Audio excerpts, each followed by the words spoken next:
आता आपण कांदा भजी करत आहोत. त्यासाठी आपण आधी एकदम पातळ स्लाइस कांद्याचे छान चिरून घ्यायचे. स्लाइस पातळ चिरल्यामुळे काय होतं, भजी छान अशी क्रिस्पी कुरकुरीत होतात. आता हा अशा प्रकारे आपण 2 मोठे कांदे घेतलेले, हा सर्व कटिंग करून झालेला आहे. आता आपण टाकतो आहे पहिलं बेसन.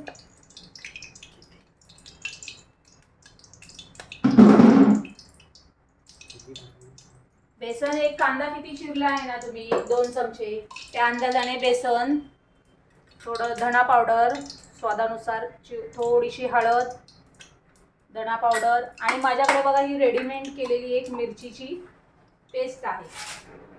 आपण थोडी मिरचीची पेस्ट टाकली की छान स्वाद येतो. मिरची आणि लसूण केलेली पेस्ट माझ्याकडे ऑलरेडी रेडी होती, ती टाकू शकता. प्लस थोडीशी चटणी पण वापरू शकतो, हिरवी लाल चटणी, लाल तिखट.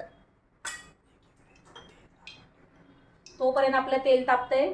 आपण ही तयारी करेपर्यंत तेल छान कडकडीत तापून होईल. स्वादानुसार ओवा टाकायचा. बेसन पचायला जड असतं, त्याच्यामुळे थोडासा ओवा टाकला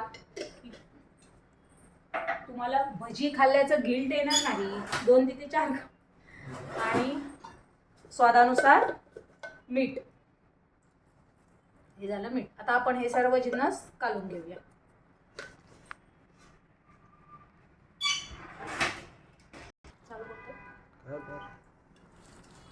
हे बघा, आता हे झालं छान पैकी बेसनाचं पीठ सगळं एकजीव झालंय.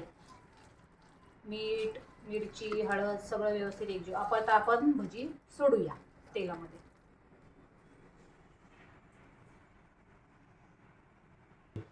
बघा आता तेल एकदम छान असं कडकडीत तापलेले दिसते आपल्याला. आता आपण थोडी थोडी भजी सोडायला सुरुवात करूया. बघा टाकल्यावरतीच कळतंय की तेल कसं छान कडकडीत तापलेलं आहे.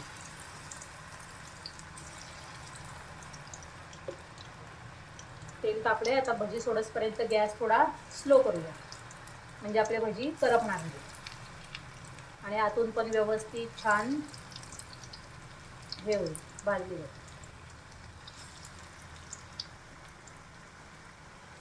हे बघा, ठीक आहे. आता आपण ही भजी थोडी पलटी करून घेते तेलामध्ये, भाजूया त्या बाजूने.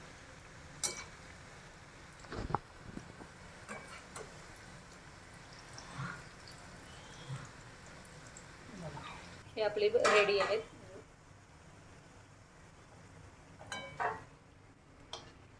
झाली आपली भजी छानशी. किती ते यम्मी दिसत आहेत.